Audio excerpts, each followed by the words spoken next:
buenas. Buenas, buenas. Hoy, el saludo mañanero con el profesor Enoc Pitalú Aguirre, de 7 a 8 de la mañana. Un nuevo concepto en televisión online. De lunes a viernes. Cultura, turismo y música. Buenas, buenas. No te lo pierdas por TX Digital.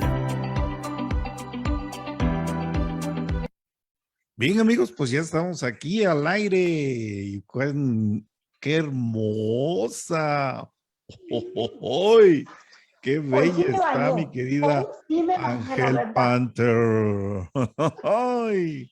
Muñecaza, pues, ¿cómo estás? Estoy feliz, muy feliz estoy porque estoy realizando un sueño que es entrevistar a una persona impresionantemente interesante, a una persona a la que yo admiro mucho y es una persona que pues nos va a dejar seguramente un extremadamente grato momento después de que conozcamos un poco más quién es este personaje al que voy a entrevistar o al que voy a entrevistar y que nos estamos honrando con entrevistar.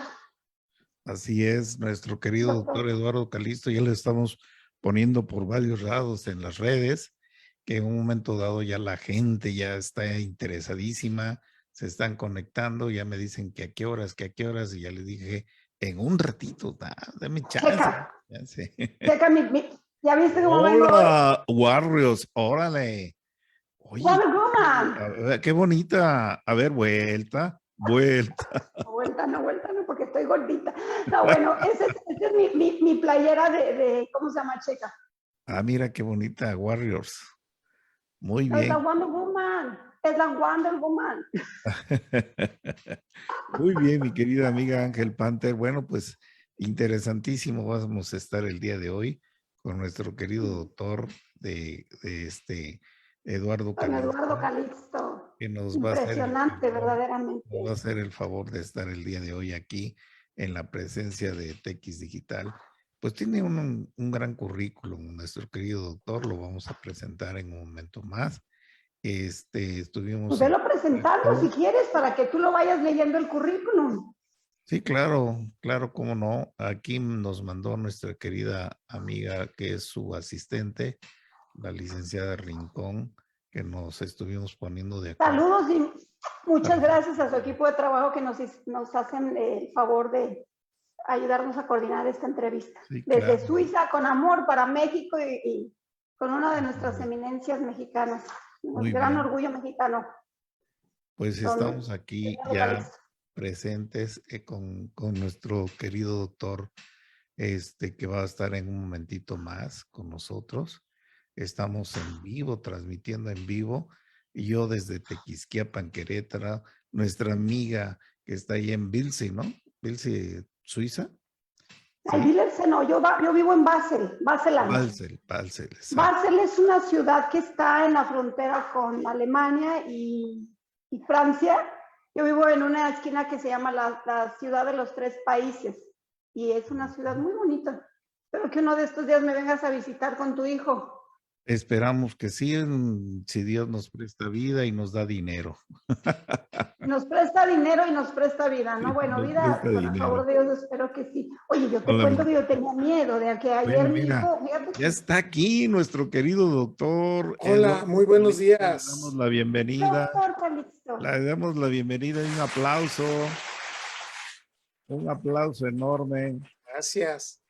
A nuestro querido doctor Eduardo, que está aquí con nosotros y que lo vamos a presentar. Y quiero, antes de que entren en plática con la licenciada Angélica Arbizu, que está allá desde Vilse, Suiza. Y no, Vilse no, mi amor, Basel, Suiza. Está ahí en Basel, Suiza. Pero yo soy Ángel Panther, más que Angélica Arbizu. Hoy es Ángel Panther la que está haciendo la entrevista. Ángel Panther, hoy. Yo voy a bajarme un poquito al nivel de Angélica Arbizu para que el doctor Calixto no se asuste. Muy bien. Bueno, pues mira, quiero darte que el doctor Eduardo Calisto González nació en la Ciudad de México, 1969, pero ya no vives en México, ¿verdad, Eduardo? Sí, estoy aquí en la Ciudad de México todavía, sí. Yo pensé que vivías en León. No. ¿No? No. Estaba con esa idea.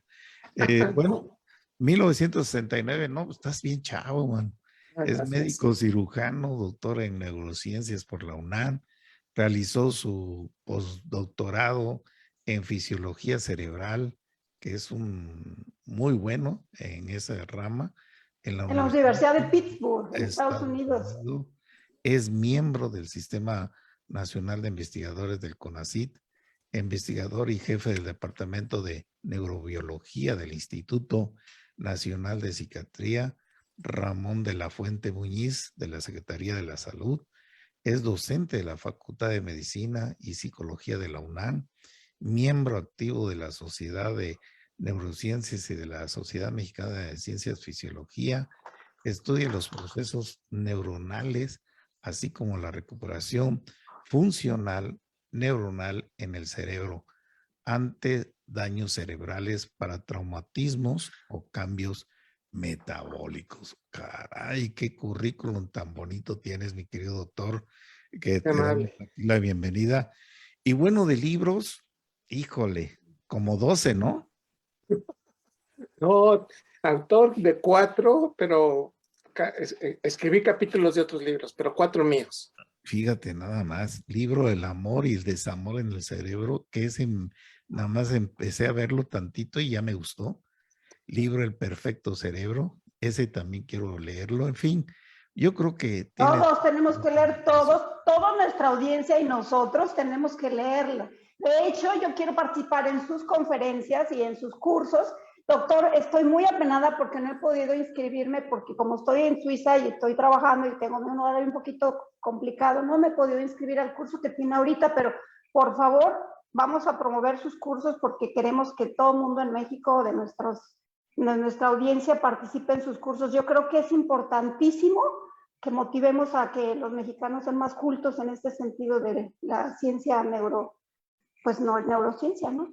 Muy bien, pues bueno, vamos a dejarlos a ustedes dos, los que hagan la entrevista, y al final los despido al doctor.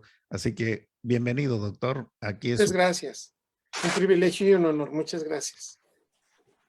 Doctor, estoy encantada de poder entrevistarlo. De verdad, créame que es un gran honor para mí el tener esta posibilidad de conversar con una mente tan brillante como la suya, porque no hay nada más interesante para mí que los hombres inteligentes. O sea, no hay nada más seductor, no hay nada más wow, o sea, es wow para mí, de verdad. Y créanme que he seguido su trayectoria desde hace mucho tiempo, he visto varias de sus conferencias, me estoy impresionada porque de verdad yo admiro mucho la inteligencia y sobre todo cuando una persona no solo la proyecta en todos sentidos, porque pues como buen científico usted pues nos puede ayudar en este planeta para que mejoremos este planeta, ¿no? Con esta ciencia de la neurociencia, pues yo creo que tiene pues un trabajo muy fuerte, ¿no? Como científico en esta rama. Muchas gracias. Quiero preguntarle, antes que nada, mi querido y admirado doctor, dos cositas. Yo tengo ya una serie de preguntas que, de hecho, pues me permití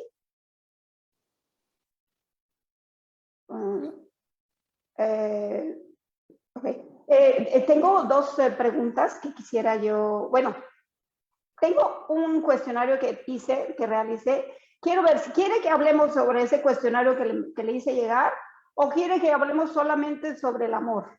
No, lo que usted diga. No, adelante. ¿Verdad, doctor? Adelante. Porque, ¿sabe? Ángel Panther es un personaje, no sé si usted sepa cómo es Ángel Panther, pero es una diva, o sea, yo soy Angélica Arbizu, pero en este momento estoy personificando a Ángel Panther, que es una diva, que es pues un poquito especial, ya la va a conocer usted, ¿no? Pero me interesa mucho saber los puntos de vista de una persona tan inteligente como usted sobre varios temas.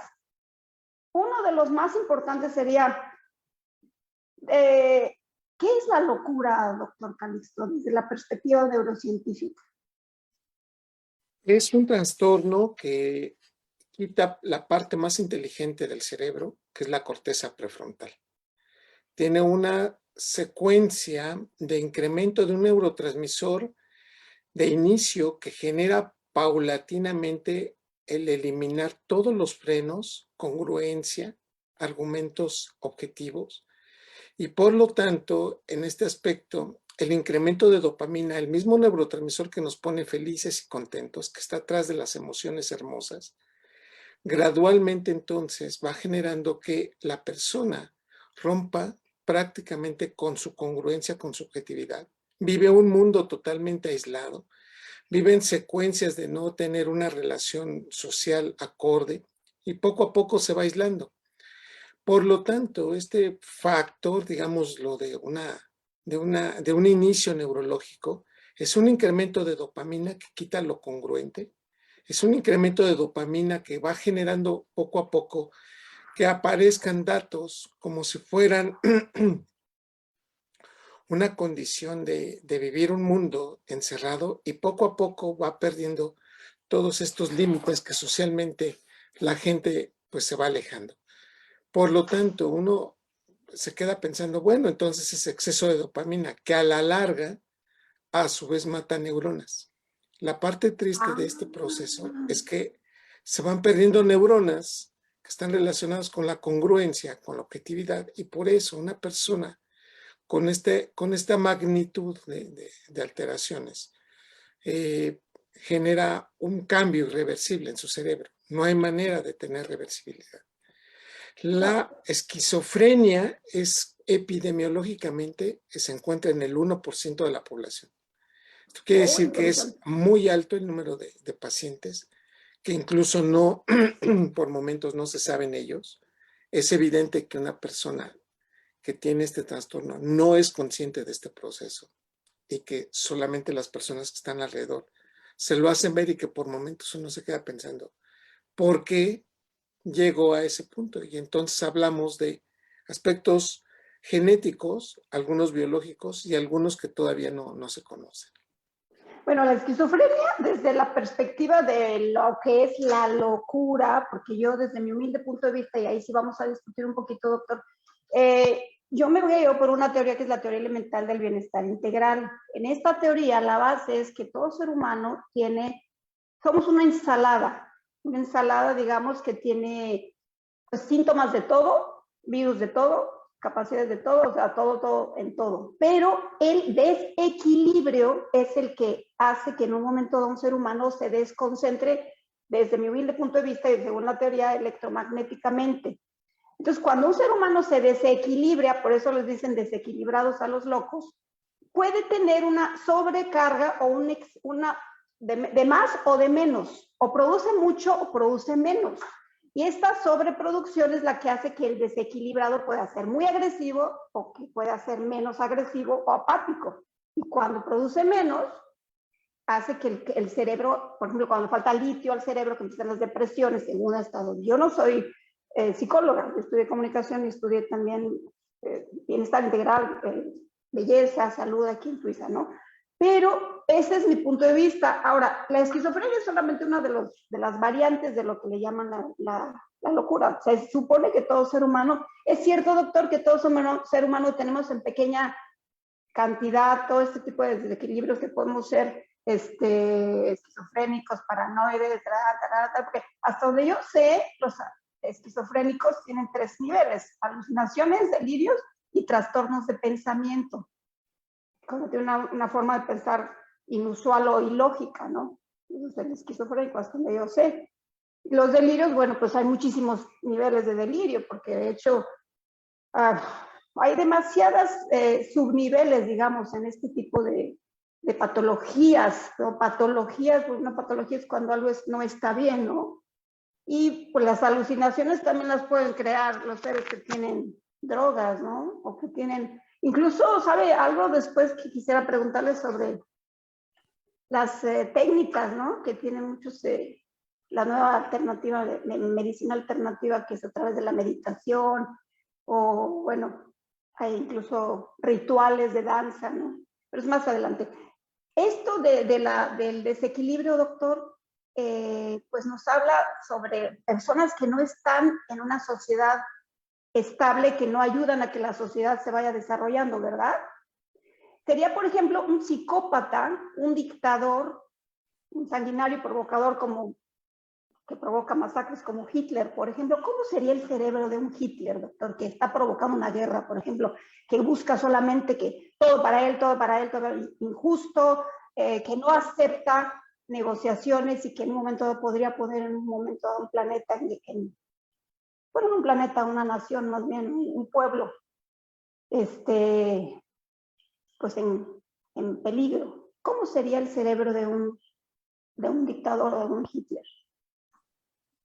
Lo que entendemos es que comúnmente las zonas, las neuronas que están en la región prefrontal, que reitero es la parte más inteligente del cerebro, funcionan en magnitud del estímulo que se tiene enfrente. Cuando estas neuronas se van perdiendo prácticamente los frenos sociales. Cuando a mí me preguntan sobre estos personajes, yo diría abiertamente que por alguna razón, sea anatómica, sea por enfermedad o sea por un trastorno, no existe esta red neuronal y por lo tanto, esta condición va cada vez empeorando y se van tomando decisiones terribles. Por esta condición que estamos mencionando, un dictador no tiene corteza prefrontal, no se ve a sí mismo como malo, justifica totalmente las situaciones que él va haciendo y se llama psicopatía. Son psicópatas cuyas decisiones no están ponderadas y cada vez van perdiendo más y más los límites. Sin tener que matarlos, ¿cómo se podría ayudar a estos seres humanos, doctor? ¿Cómo se puede ayudar a estas personas? ¿Cómo se le podría ayudar? ¿Darle algún medicamento? ¿Qué tipo de medicamento? Bueno, sí, aquí depende algunos puntos esenciales. No todos los psicópatas... ¿Perdón? ¿Tiene cura, doctor, realmente este tipo de psicopatía? Habría que analizarlo. Yo diría que tendríamos que ver la expresión de la enfermedad y podríamos generar datos reversibles, tanto como cura, no. Entonces, esta condición es que estos personajes, la gran mayoría, estamos hablando de 10, 7, difícilmente podemos revertir el proceso. Y cada vez es más fuerte y en consecuencia esta condición no es, digamos, decir que es curable en la gran mayoría de los casos. Hay una cosa, doctor, que desde la primicia que creer es crear, que no sé si usted sepa algo sobre los principios herméticos, que es una filosofía, la filosofía hermética, hermenéutica, enfocándonos a lanzar buena vibra y a decir todos somos buenos y vamos a crear una vibración positiva para subir la frecuencia, incluso que se dice, ¿no? Que hay que subir la frecuencia vibracional del cerebro y de nuestra actitud y todo. ¿Podríamos influir con nuestra mente y nuestra actitud la creación de la realidad del mundo que nos rodea? Con solo mantenernos positivos y teniendo fe, doctor, porque usted sabe que cuando dicen sube la vibra para que todo lo que atraiga sea bueno, cuando uno dice es que si tú tienes miedo, el miedo te va a buscar y se te va a enfrentar para que lo puedas superar. A mí en lo personal me parece que pues esto de la vibración sí tiene pues mucho de realidad y mucho de verdad, doctor, porque pues yo he enfrentado muchas veces en mi vida los miedos. Mire, yo soy Wonder Woman, ¿ya vio? Desde niña tuve mucha fantasía, bueno, más que fantasía, mucha imaginación, porque una cosa es fantasía y otra cosa es imaginación, ¿verdad, doctor? Sí. Ok, entonces, si nosotros con fe lanzamos una buena vibra y empezamos a hacer una campaña de no estar viendo videos agresivos y viendo tanta situación bélica, bueno, que el mundo que nos rodea es un mundo, en el planeta Tierra donde estamos, se supone que estamos para evolucionar, que es una especie de escuela, ¿no? Donde estamos aprendiendo. Pero si lanzamos y subimos nuestra vibración, lanzamos muy buenas vibras desde nuestro interior, buscamos paz interior y buscamos esa fe que necesitamos para hacer que este planeta se transforme en el paraíso dentro de nuestro propio corazón, claro está, y con nuestras acciones y nuestras proyecciones. ¿Sería posible, usted cree, que pudiéramos hacerlo? ¿Dónde se desarrolla la fe en el cerebro, doctor? La fe se genera en varias áreas cerebrales. Son varios núcleos que dependen también de varios neurotransmisores de comunicación. Principalmente es una actividad que se inicia en el lóbulo temporal con comunicación con la prefrontal y un proceso de comunicación con áreas que están relacionadas con la emoción, con la memoria y con la interpretación. Estas estas regiones van generando a su vez aspectos de comunicación y de aprendizaje. Por lo tanto, hoy reconocemos que la gran mayoría de los procesos de fe, y esto a través de estudios de resonancia magnética, es decir, tomarle fotografías al cerebro activo, quedó muy evidenciado que el proceso depende mucho de la activación de la motivación, de la memoria y de aspectos que van muy cercanos a la condición de las emociones. Por lo tanto, la fe es una estructura que prácticamente la empezamos a conectar entre los 7 y 14 años y que va a durar para toda la vida, y que este proceso, en términos generales, promueve y articula cambios en la regulación de toma de decisiones, pero también de aprendizaje. Por lo tanto, prácticamente la fe va muy acompañada del cerebro humano, y esta condición hace que pues prácticamente todos los seres humanos tengamos una condicionante de fe en general. ¿Y la fe sí mueve montañas?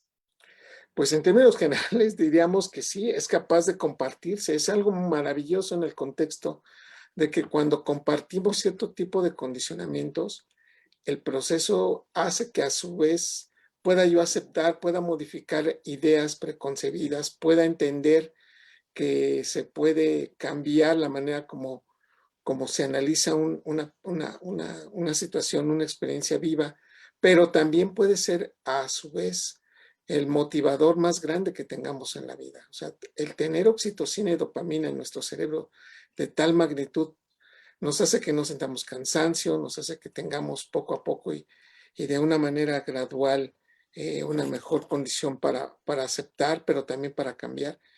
En términos generales, eso es lo que estaría atrás de esa fase de la fe mueve montañas.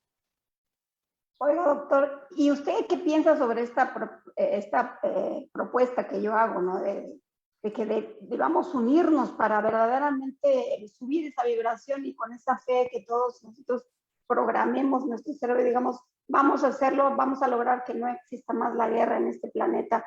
¿Creo que sí se podría? Eso del inconsciente colectivo y de la comunicación en la masa, ¿es real, doctor? Esto de que cuando muchos se juntan, que tienen la misma vibración, empezamos a subir la vibración del planeta y empieza a haber acontecimientos propositivos o no tan positivos. ¿Es cierto esto, doctor? Es posible llegarlo, aunque no es totalmente demostrarlo ya cuando estamos hablando de muchas personas al mismo tiempo. Hoy reconocemos que cuando escuchamos una música, cuando tenemos una situación de comunicación con personas, podemos hacer patrones de frecuencias semejantes. No necesariamente es una situación que tengamos que cambiar todos al mismo tiempo. Y ante una situación de patrones de actividad eléctrica semejante, solemos disfrutar mucho lo que dice una persona, solemos comportarnos y poder entender mejor a los demás.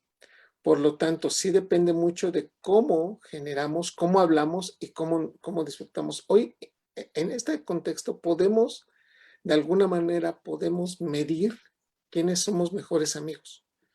Hoy sabemos que cuando una persona se toma un electroencefalograma y vemos el patrón de frecuencia de los dos y coincidimos, decimos, wow, o sea, esta persona te entiende perfectamente porque hacen prácticamente el mismo tipo de frecuencia. Okay. Y se nota, es posible medirlo.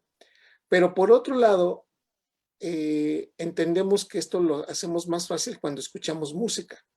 Cuando una persona escucha música y le gusta esa música, genera ese patrón, favorece esos patrones de frecuencia. Por eso, ir a un concierto o escuchar la música que a ti te gusta y el otro lo está escuchando, volteas y dices, ¿te gusta? Claro. Ya prácticamente generaron toda una condición semejante. Eso es medible, eso es posible. Pero llegar a un punto esencial de que una nación pudiera hacerlo, todavía, digo, no ha llegado la ciencia hasta allá, aunque con esto reconocemos que es posible tener esta condición y que es posible generar un mejoramiento en la manera como analizamos y enjuiciamos, si es posible hacerlo. Un novio mío, doctor, un día me comentó que el cerebro humano que tiene una cierta frecuencia y que se puede elevar o bajar o subir según la música, por lo que usted me está comentando, que la música clásica y la música heavy metal tienen la misma nivel de resonancia, no sé si lo sabía usted, la heavy metal y la clásica. y que el cerebro reacciona similar. Yo no sabía esto, pero es muy interesante esto que usted me está comentando, y desde una perspectiva pues de sueño, digamos, de que el mundo pueda cambiar para bien. A mí me parece que la música sí realmente sería una de las grandes medicinas que nosotros necesitamos. Y qué lindo, ¿no? Que fuera un sueño realizable, ¿no? Sí, yo tengo que decir que en lo general no todo vibra en la misma frecuencia ni genera la misma liberación de dopamina. Algunas personas se sienten muy bien escuchando el heavy metal y dicen, pues es que a mí me pone muy bien y el beat alto me genera esa sensación. Lo que puedo decirte, o sea, todo esto que te estoy comentando en términos generales. Ya Angie, nos vamos a tutear, ¿verdad, doctor? sí, Angie. Ay, Todo esto que te estoy diciendo, Angie. Ya me está poniendo nerviosa, Ok. Escapa de mi opinión, o sea, yo no diría mis opiniones. Yo lo que te tengo que decir como gente de ciencia es lo que está publicado. Y hoy reconocemos que hay cierto tipo de frecuencia de activación con la música que al cerebro le ayuda a poner atención, incrementa memoria y genera mejor interacción neuronal. La que se le ha encontrado esto es directamente relacionado con la música de Mozart y específicamente el concierto para dos pianos K448. Es sobre el que más he escrito. Sonata para piano, ¿sí? Sonata para dos pianos K448. Sonata para dos pianos K448 de Wolfgang Amadeus Mozart. Y entonces... ¿Qué es lo que hace esta música, doctor? Esto es lo que genera una frecuencia de activación entre el hipotálamo, el hipocampo, que son áreas cerebrales para poner atención y generadoras de cambios en la posición de dopamina, que entonces se ha encontrado varios factores. Uno, para producir más dopamina. Ajá, y entonces ponemos más atención y más, ¿sí?, frecuencia de activación para memorizar algo. Por lo tanto, si una canción, si algo va a ayudarte para aumentar la memoria, es esta, ¿no? Ninguna otra melodía de Mozart, ni siquiera de ningún clásico, llega al nivel que puede generar esto. Por la frecuencia, por los cambios que va generando, el cerebro va tratándolo de adaptar. El cerebro siempre se trata de adelantar a cierto tipo de actividades que considera óptimas, y esto lo genera esta melodía. Uno, dos, para los pacientes que son epilépticos puede disminuir significativamente la concentración de medicamentos, o sea, mejora muchísimo el tratamiento para medicamentos contra la epilepsia. Y por otro lado, se encontró que en algunos pacientes que estaban en coma, esto se encontró casi en 40% de pacientes que tenían coma, generaron trenes de frecuencia de activación neuronal, cuando pensamos que ya no habría ningún estímulo, ni siquiera algún medicamento. Entonces, lo que estamos diciendo en este punto es cómo la música, ¿sí?, genera cambios tanto de actividad como de formación de neurotransmisores específicamente relacionados para generar esa motivación. En la segunda parte de mi respuesta, yo diría abiertamente, el punto esencial es que, ¿qué es la música que te gusta? O sea, la música que te gusta, habrá quienes les gustan Los Ángeles Azules, habrá quienes les guste pero hay música, depende del momento y con quién esté, doctor, porque cuando estoy sola, por ejemplo, más la relajante, la de... Exacto, pero entonces depende qué tipo de música es lo que a uno le gusta para que eso genere también el efecto en el cerebro. Es la predisposición, el fenómeno que está uno esperando. Entonces, con toda esta situación que estamos platicando, esta generación de trenes de alta frecuencia sí depende de, primero, el conocimiento previo, del gusto que uno tenga y finalmente de la posición y del momento en que se tiene. Por esta condición, no podemos decir que para todos es la misma música, ¿sí? Y habrá quien nos sigan defendiendo. Es que yo soy feliz escuchando a Mozart y habrá quien nos digan, yo soy feliz escuchando a Metallica, y yo soy feliz escuchando a José José o la música que quieran. Finalmente, eso ayuda a conexiones neuronales y predispone muchísimo a la manera como estamos escuchando. Por supuesto, el cerebro sí tiene este factor. Doctor, otra cosa que no venía en el cuestionario, porque se me acaba de venir, se me acaba de ocurrir, cuando uno tiende a tener, o sea, una persona sibarita es una persona que tiene un alto nivel de cultura a nivel de alimentos, a nivel de comida, de gustos, de bebidas, del gusto, ¿no? A nivel de oído, es un melómano el que sabe mucho de música y se supone que una persona que cuanto más música conoce, más le gusta. Incluso hay personas que cuando escuchan una canción dividen en su cerebro. ¿Es posible esto real? Por lo que yo sé, no sé si usted, dígame si estoy en lo cierto o no, que puede dividir los instrumentos, incluso así como si ahorita dividimos los gustos en la comida, que es, ay, esto tiene ajo, tiene chile, tiene limón. Y un melómano escucha una canción y percibe los diferentes instrumentos que contiene esta música, ¿cierto? Sí, es posible.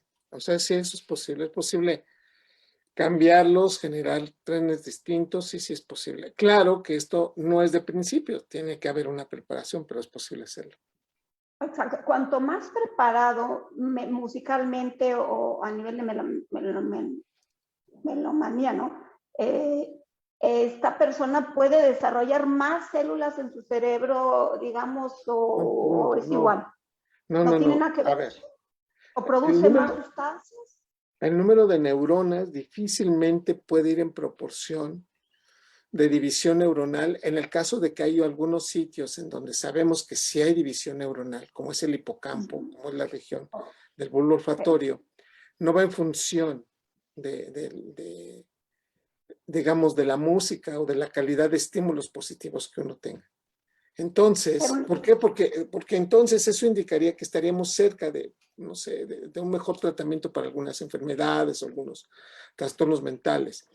Lo que tengo que decir es que hay situaciones que ayudan a la producción de una proteína hermosa que se llama BDNF, factor de crecimiento neuronal derivado del cerebro. El BDNF está en función de procesos placenteros, pero también de aprendizajes y de situaciones extremas. Por lo tanto, lo que estamos hablando es que podría coadyuvar, pero no es una relación directamente proporcional de escuchar una buena música o estar ante una situación maravillosa que pudiera llevarnos a una condición, digamos, de recuperación o de mayor división neuronal. Podemos conectar neuronas, que eso sí, y esto es lo mágico de la música y lo mágico de las cosas hermosas que vamos pasando en la vida. Escuchar música, hacer un viaje, tener un orgasmo, generar condiciones maravillosas, conecta neuronas. En consecuencia se produjo primero BDNF y por lo tanto estos factores maravillosos que tiene la vida es de cuántas experiencias hermosas nos hemos presentado, pero no directamente en proporción a una condición de generar, ¿sí? De manera proporcional que si escuchamos, si entendemos, si comemos, si disfrutamos, no. Depende mucho de la edad, depende mucho también de las condiciones previas a las que estamos y depende mucho también de los factores, digamos, que queremos llegar y que estamos esperando ante una situación. De otra manera, tú y yo lo puedes entender que podemos hacer un viaje y decir, es que pues, este viaje no me generó ningún cambio. O sea, ¿por qué? Porque evidentemente no lo querías, no lo esperabas, no te preparaste. A diferencia de un viaje corto que motivó tanto y que cambió la vida, ¿no? Y entonces dices, es que también depende de la persona, de lo que viví, las experiencias que estaban alrededor. Depende también de las experiencias, como usted dice, como tú dices, porque ya me estás diciendo Angie, yo te voy a decir Eduardo, ¿vale? ¿No hay problema, doctor? Ok, yo soy Angie, ok, mucho gusto. Entonces, desde la perspectiva de una persona muy sensible, digamos, que tiene todos sus sentidos, tenemos 5 sentidos, bueno, 7 sentidos, hasta donde tengo entendido, tenemos 7 sentidos que son objetivos, ¿no? Que son el tacto, la vista, el olfato, el oído, ¿cuál me faltó? Son 7, ¿no, doctor? Percepción, sensibilidad. El tacto, exactamente. Sí. Y luego están los otros 2, que son hasta donde yo sé, la percepción subliminal. No, espérame tantito porque ya estoy. Bueno, hay otros 2 sentidos, que es el sentido del autosentido, ¿no? Del autopercepción. La autopercepción, y el otro que es el del movimiento, ¿no? Que ¿cómo se llama? Que nos ubica dónde estamos, ¿no? Cuando, por ejemplo, nos vamos a la cabaña del tío Chueco ahí en Reino Aventura, que perdemos un poco el sentido del movimiento. Esos son los otros dos sentidos. Ese está en el oído, hasta donde yo sé, ¿no, doctor? Sí, Bueno, fenómeno, es sí. que, El sistema perdón, vestibular. Eduardo, te respeto tanto que me cuesta. Gracias.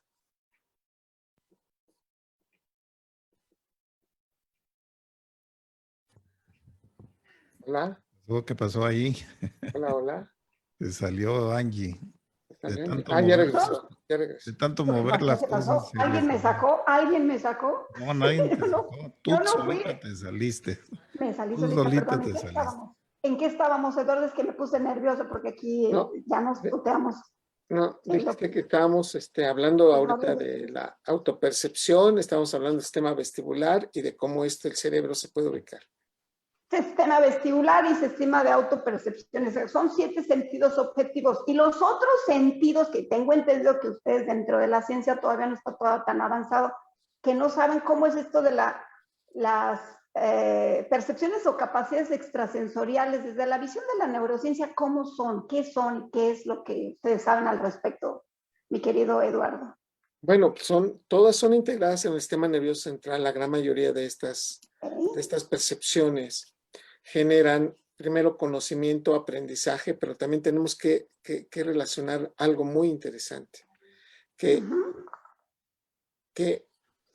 en lo general, las condicionantes más hermosos que tenemos en la vida nos desensibilizan más rápido.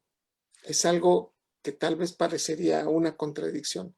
Por eso las felicidades son cortas. Son de aprendizaje lento. ¿Cómo dijiste? ¿Las que Sí. qué? A ver, primero te lo explico en términos generales como un evento común y luego doy el contexto, ¿sale? Y repito lo que te acabo de decir. Si yo te cuento un chiste, una broma, que es maravillosa y tú te carcajeas, en ese momento tú dices, wow, o sea, qué buen chiste, pero te lo cuento 2, 3, 4, 5 veces, 6 veces, 7 veces, 8 veces. Debe ser simpático. No, espera. Eduardo, me acabas de contar el maldito estúpido mismo chiste 8 veces. Y yo te digo, oye. Bueno, yo no soy así, yo sí soy bien tolerante, la verdad. ¿Sí? No, pero todos sin excepción nuestro cerebro diría, ya no es cómico. Mi mami me hacía lo mismo. ¿Sabes que mi mami nos contaba el mismo chiste 50 veces y las 50 veces le aplaudíamos, la verdad? Bueno, déjame te cuento que a eso le llamamos, o sea, comparado con el primer estímulo, hay una desensibilización entre más lo vas presentando. Ok, sí. Entonces, la primera vez resulta exitoso, pero ya 8 veces ya no. Es decir, a partir de la 4ª exposición, pierde prácticamente toda la magia y todo el proceso que inicialmente teníamos.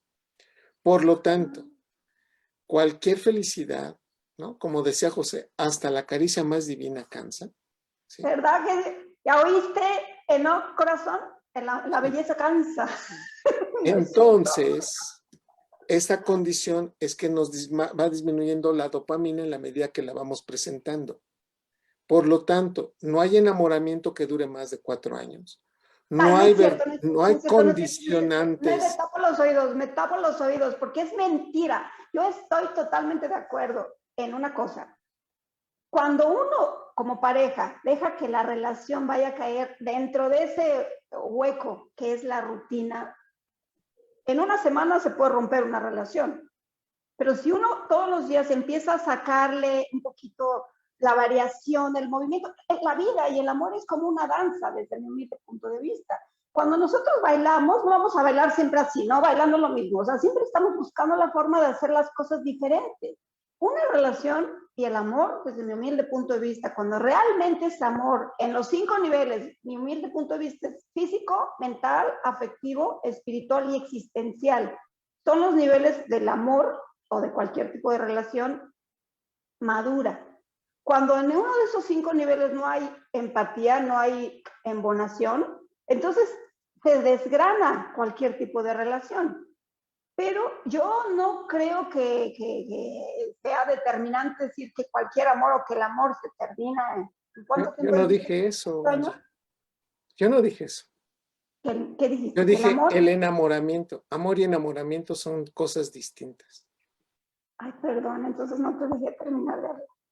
Pero bueno, yo en lo general hablo de una relación de enamoramiento Que es la que primera tiene un fase. límite de 3 a 4 años. Que si las dos personas lo construyen, ese proceso trasciende a una formación a nivel cerebral distinta que el enamoramiento no tiene. Por lo tanto, el enamoramiento es más un proceso proyectivo de lo que yo quiero y que la otra persona se lo estoy yo atribuyendo. Pero Exacto. el amor es un proceso de construcción. Y nada más para hacerte la diferencia significativa, por eso te dije que yo no dije eso que tú dijiste, pero Perdón. en mi respuesta, ¿sí? Basada, Ya reitero, con comprendí. este conocimiento, es, en el enamoramiento se activan 29 áreas cerebrales y depende prácticamente de 16 neurotransmisores. En cambio, en el amor construido, el amor que entiende, el amor que acepta, el amor que va todos los días en función virtuosa de que los dos quieren hacer una buena relación, se activan de 12 a 16 áreas. Entonces, el cerebro cambia totalmente la manera como conceptualiza y ve una condicionante. Entonces, lo que estoy mencionando es que sería fantástico que los mismos mecanismos con los cuales nos enamoramos persista cuando tenemos una relación a largo plazo. Pero eso no es posible. Trascendemos y cambiamos muchos de estos elementos. Por esta situación, el amor es un proceso más inteligente, más construido y de varias áreas cerebrales que el enamoramiento por sí solo no puede mantener. ¿Sí? Esto es bellísima, esta frase que acabas de decir. El amor es un proceso, ¿sí? Construido, inteligente, de 12 a construido. 16 áreas cerebrales. Es un proceso inteligente construido entre dos, ¿no? Sí, por supuesto. Más adelante te voy a preguntar dos cositas sobre el amor cuando no es de los dos lados, precisamente. Pero ahorita me interesa seguir en el tema que nos ocupaba, que es el de las capacidades extrasensoriales. ¿Cómo se modifica el cerebro con la meditación o los rituales o las danzas rituales, como por ejemplo la de los derviches? ¿Ves que bailan así dando vueltas así? Los derviches, que son una agrupación musulmana, bueno, hay varios danzantes, pero lo que hacen estos señores se les llama a los derviches, pues, los danzantes rituales que abren la puerta. Se supone que con la comunicación con Dios es una forma de meditación desde mi humilde punto de vista, igual que la meditación trascendental. ¿Cómo hace que el cerebro se vaya transformando? ¿Cómo influye esto positivamente? Bueno, mira, déjame comentarte que lo que te voy a contestar está previamente mostrado, Sí. publicado en toda una serie de estudios que le hicieron a Matthew Ricard, que seguramente tú lo conoces. Matthew Ricard ha sido considerado el hombre más feliz del mundo. Sí, escuché. Y uno se queda pensando, bueno, ¿con qué? ¿Por qué? Y se dice eso. Y el punto esencial es, Matthew Ricard es un hombre que es monje tibetano, pero además tiene un postdoctorado en biología molecular. Entonces tiene una particularidad muy fuerte. O sea, es un hombre de ciencia, pero primero fue un hombre místico y que eso lo lleva en su vida cotidiana. Y a raíz de eso, él se dejó estudiar. O sea, él dejó que se tomaran registros de su cerebro cuando meditaba, cuando generaba cierto tipo de actividades, cuando dormía. Y se le tomó resonancias magnéticas, electroencefalogramas, se le hizo mediciones de neurotransmisores. Y lo interesante es que este hombre nos acercó al cerebro mítico. O sea, realmente estamos muy en las neurociencias, muy agradecidos con él, porque generó toda una serie de publicaciones que aún sigue dándonos, ¿no?, tema para hablar. Y por eso la respuesta que te voy a dar ya es medible. O sea, no es algo que se me haya ocurrido. Y el punto esencial es el siguiente. En lo general, cuando uno medita, cambia la frecuencia de activación de redes neuronales atentivas y genera una liberación de varios neuroquímicos que relajan, que generan a su vez mejor convicción y por lo tanto mejoran mucho el estado de ánimo. Y lo que hace años que anatómicamente, ¿sí? Claro, que anatómicamente pensamos que no existía, era que la amígdala cerebral, una de las redes neuronales que están relacionadas con las emociones, disminuye prácticamente su tamaño. Este hallazgo fue fundamental. ¿Por qué una persona se hace agresiva? ¿Por qué una persona puede generar condicionamientos aversivos, violentos? Esto se da por el tamaño de la amígdala cerebral. No sé si tú lo sabes, los hombres podemos tener hasta 75% más grande la amígdala cerebral que las mujeres. Y esto, sin llegar a ser una justificación. Por ti lo sé, porque lo he aprendido contigo. Muchas gracias. Y entonces resulta que en lo general, si uno había pensado, oye, si es la amígdala cerebral lo que crece, ¿cómo le haríamos para hacerla menor o controlarla mejor? Y uno de los aspectos fundamentales fue, pues, es la terapia, y la otra es la meditación. Lo que vino a darnos todos estos estudios es que la gente que medita disminuye el tamaño de la amígdala cerebral. Tenemos un mejor control, un mejor autocontrol de muchos condicionantes. Y por lo tanto, lo que estoy diciendo con toda esta historia es, la amígdala cerebral disminuye su tamaño y tendemos neurológicamente a controlar mejor las emociones. Con todo esto que estoy diciendo, este es el principal, digamos, es la evidencia más contundente. La segunda es una generación de conexiones neuronales en el giro del cíngulo, que es la zona que el cerebro utiliza para interpretar emociones. Por lo tanto, me hago más, digamos, selectivo para reconocer mis emociones, pero también de quien estoy hablando. Una persona que reconoce mejor emociones tiene una mejor calidad de contención e incluso para poder hablar, para poder platicar, para poderse poner en el plano del otro. Es decir, esta empatía se va generando. Y el otro punto esencial es que liberamos más oxitocina a nivel cerebral. Con esto, imagínate, menor amígdala cerebral. Un mejor giro sin abracitos, porque la oxitocina se genera con los abracitos y los masajes. Sí, con los besos. Pero entonces estoy diciendo que... No hay de eso nomás con la pura proyección de que está bien. Exacto. Y fíjate, nada más con toda esta historia, estamos hablando que esta condición hace que el ser humano mejore su manera de establecer relaciones. Nada más con eso. Claro, y por lo tanto, la meditación se convierte ya esencialmente en un procedimiento que el cerebro, con esto, ya tenemos una mejor condición de establecer relaciones interpersonales. Nos hacemos mejores seres humanos. Entonces, nada más... Eduardo? ¿Perdón? Una pregunta personal, ¿puedo hacerte? ¿Tú meditas? Sí. ¿Meditas? No, yo no medito. Pero ¿Nunca? Fíjate, no he meditado. Yo medito todos los días 1 hora. Fíjate, siempre que me levanto. Todas las mañanas 1 hora. Pero eso no excluye a que no lo quiera hacer. Y si no lo hago, de verdad, es porque hasta este momento no se me ha dado la oportunidad, pero sí lo quiero hacer. ¿Tú sabes lo que es el sexo tántrico? Bueno, ahí sí.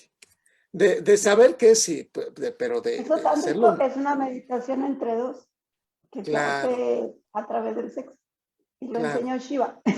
Bueno, es una meditación en donde el cerebro de las dos personas está conectada y hay una conexión neuronal. Eso sería interesantísimo como científico. Te recomiendo que lo estudies, ese proceso de Tantra. El Tantra es algo interesante. Y bueno, retomando lo del tema que nos ocupaba, que era lo de las capacidades extrasensoriales, esto de los derviches que dan vueltas y vueltas y vueltas, ¿qué les pasa al cerebro cuando da tantas vueltas y que de repente es como una ¿cómo se dice? Cuando hipnosis, ¿no? Hasta donde yo sé, entran en trance. En trance, te lo acabas de decir muy bien, generan cambios en la frecuencia de activación. ¿Es lo mismo que con la meditación?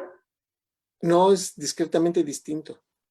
Y en el trance, tú puedes cambiar tu posicionamiento de poner atención, de cansancio, te quitas el cansancio, puedes modificar la percepción dolorosa ya no te duele, ¿sí? En trance puedes generar una condición de salirte de la realidad, ¿no? Y obviamente este es un tren, es un tipo de activación semejante al sueño, pero evidentemente lo que sucede es modificas prácticamente conexiones de atención selectiva y quitas a la corteza prefrontal otra vez, pero de una manera selectiva. Te voy a poner un ejemplo de esto que sucede todos los días, que tú y yo tenemos todos los días, y es cuando dormimos. Hay sueños de los que uno se acuerda, hay algunos que son totalmente ilógicos y reales, y que tú dices, estuvo loquísimo mi sueño. Estaba yo hablando con una persona que ya se había muerto, y luego fui al futuro, y luego regresé, y luego hice tal cosa. Los sueños no tienen lógica por momentos. O sea, la lógica por momentos dices, ¿qué cosa? ¿Por qué soñé eso?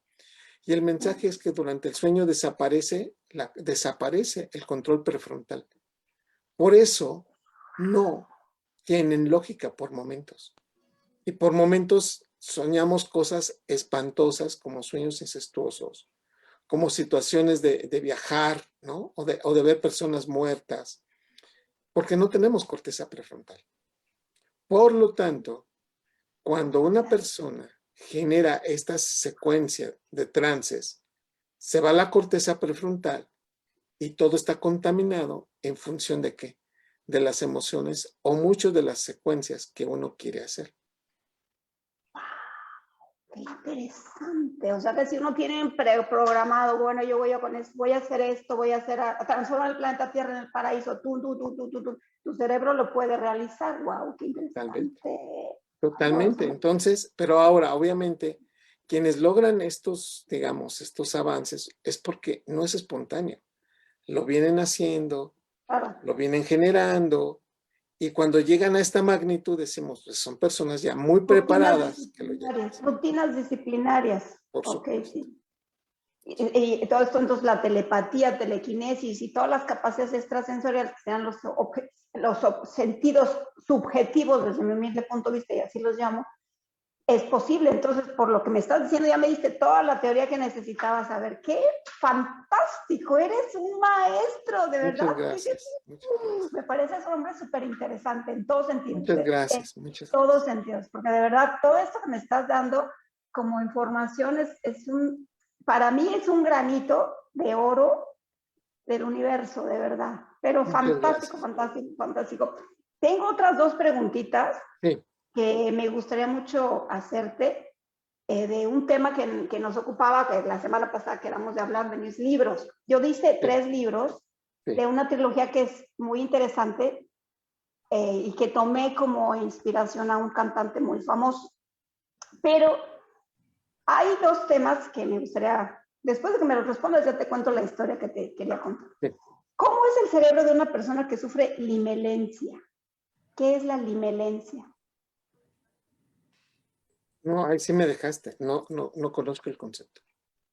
La limelencia, bueno, dice, esta fase de enamoramiento en la que estamos fascinados por la persona amada y que pone en marcha mecanismos químicos en nuestro cerebro que nos llenan de deseo, euforia y excitación de manera involuntaria.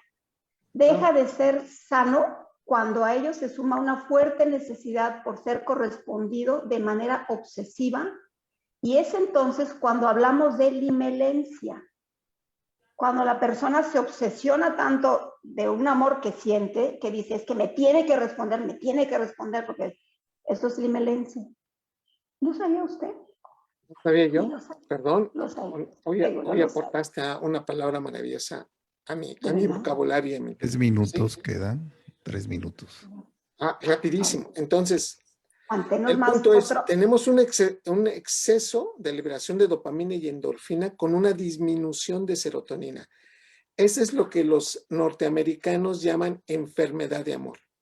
Entonces, cuando una persona está enferma de amor, tenemos la particularidad de disminuir la serotonina.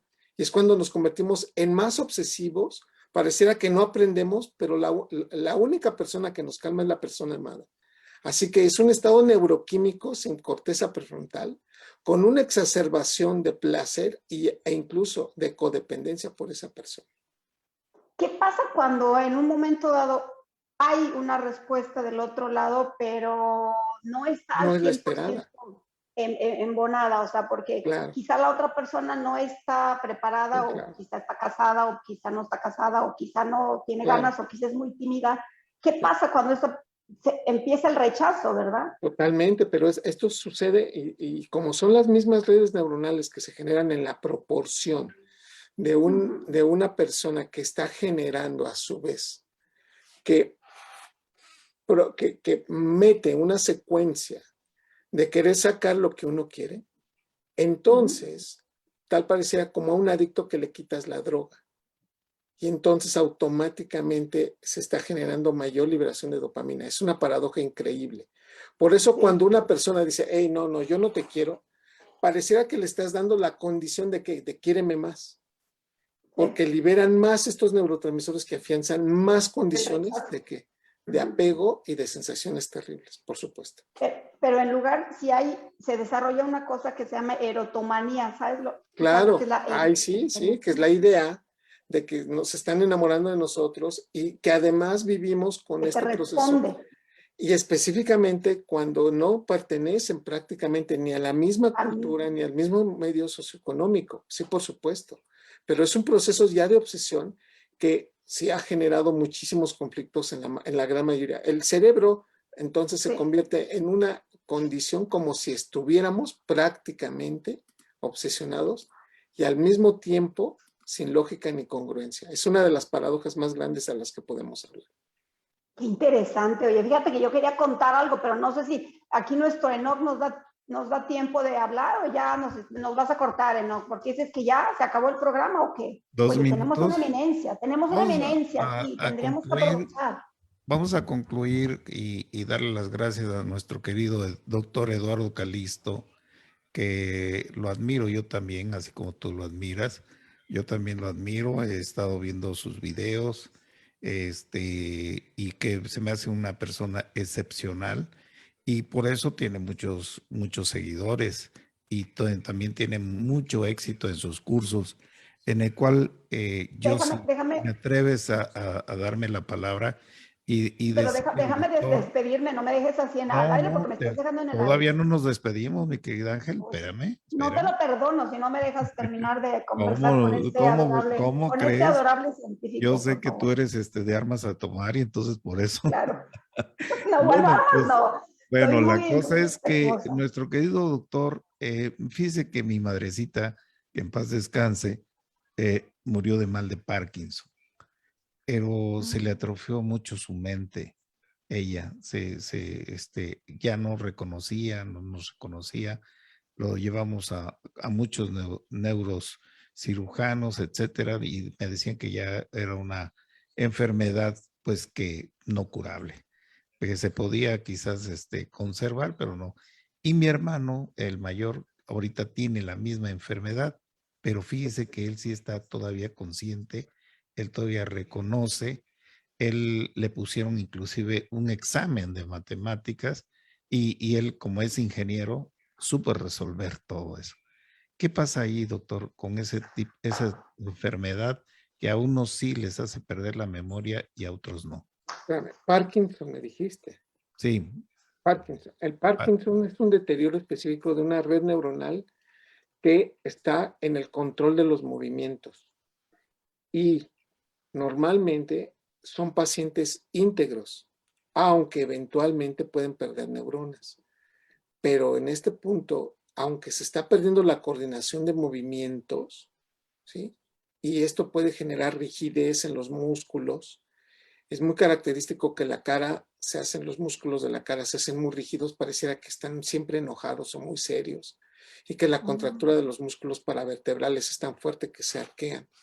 Pero su contenido memorístico, su contenido para hablar es prácticamente el mismo. Lo que sí sucede, y lo digo con mucho cariño, ¿sí? y con mucho respeto porque tus familiares tienen esto, es que el proceso va acompañado con una depresión mayúscula y la depresión es lo que puede generar a su vez un deterioro neurológico.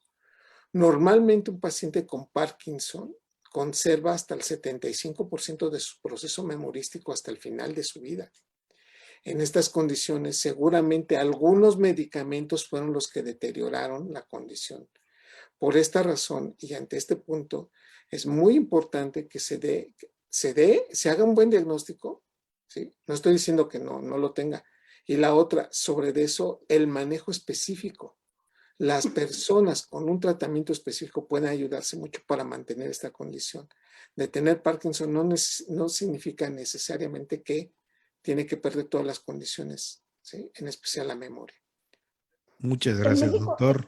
Muchas gracias. Médico, dime, Eduardo, si no estoy en lo cierto. En México hay un médico que me parece que logró desarrollar la medicina que cura el Parkinson.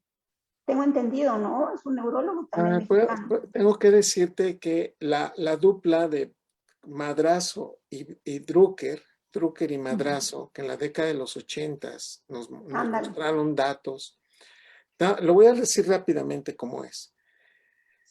Todos los pacientes que sometieron a cirugía murieron más rápido de lo que se esperaba.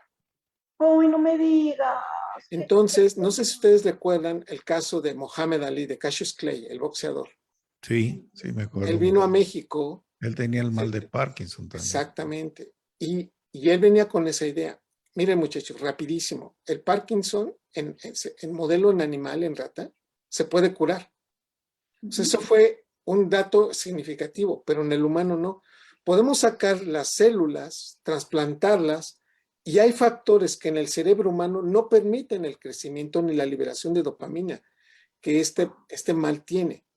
Entonces, incluso en las últimas etapas, el doctor Drucker murió en el 2017, se utilizaron hasta campos magnéticos para poder hacer migrar a las células al sitio donde deberían de estar. Todos los pacientes, sin excepción todos, la sobrevida del Parkinson es alrededor de 3 a 4 años después de una etapa. Sí. Tengo que decir abiertamente, todos murieron en menos de un año después de la cirugía. Sucede algo en el cerebro humano y es por eso que en este momento no podemos hablar de que el proceso tenga cura. Sí, claro. Me encantaría despedirme. Ángel.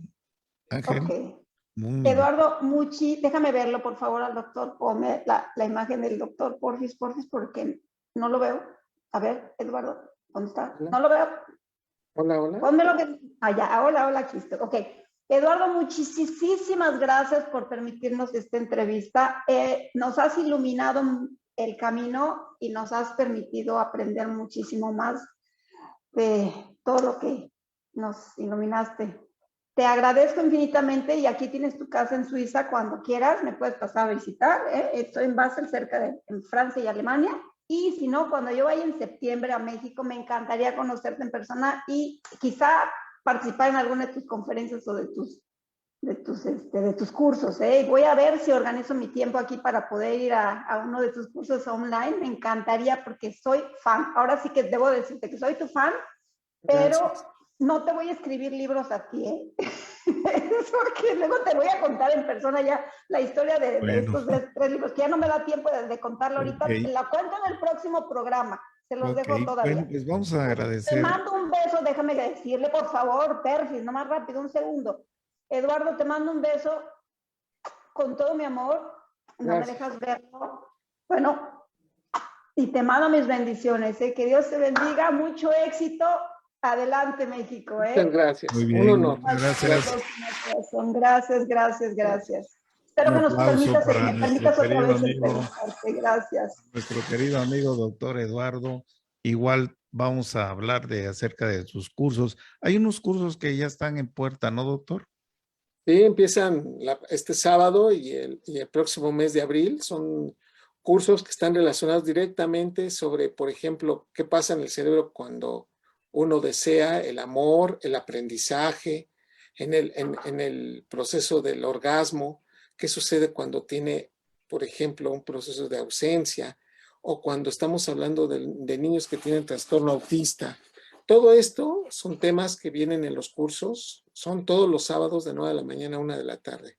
Así que pues, están invitados si quieren ustedes. ¿Cómo hay que inscribirse en línea? ¿Cómo se haría, doctor? Para que sepa. Sí, fíjate que el número telefónico que hemos dado es el 477-597-6396, 477-597-6396. Ya lo tenemos en la pantalla. Y es nada más, es muy sencillo, es inscribirse y prácticamente el curso es online, en vivo, eso sí, con interacción, Por ejemplo, con preguntas y respuestas. Dice este curso Las hormonas y el cerebro que empieza el sábado, ¿verdad? 5 de marzo.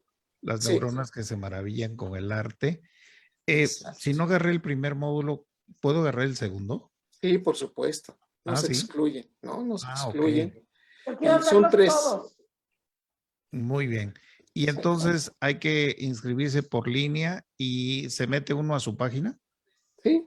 Sí. Y ahí nada más es cuestión, ya le darán ahí la inscripción y ya automáticamente le otorgan el link con el cual se puede conectar todos los sábados de 9 de la mañana a 1 de la tarde. Perfecto, ¿no? Pues está sencillo, muy sencillo, no hay que ir hasta presencial, ir a verlo, sino que en un momento dado se puede hacer por línea. Y hay otro curso que también me llama la atención, que es el cerebro adolescente y la relación de la construcción psicológica. Ese va a empezar el 2 de abril. Exactamente. Y eso igual la misma temática, el mismo mecanismo.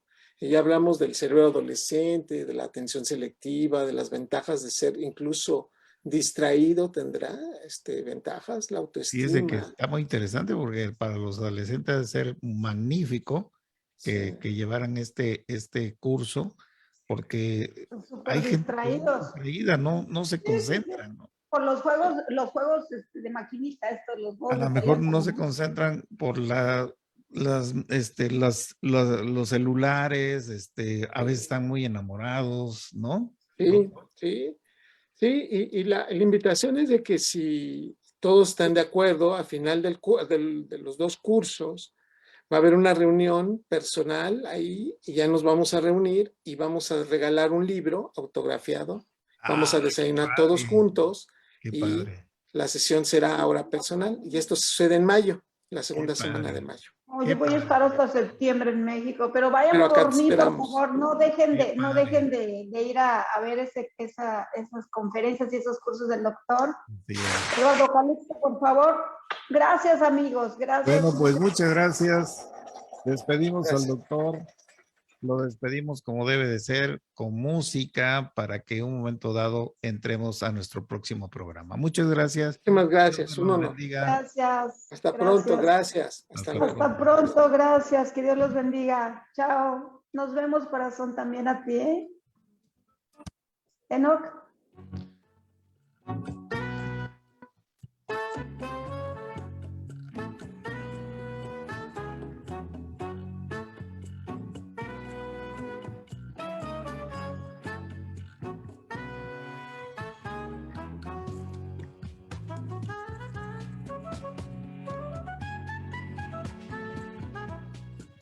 Gracias, corazón.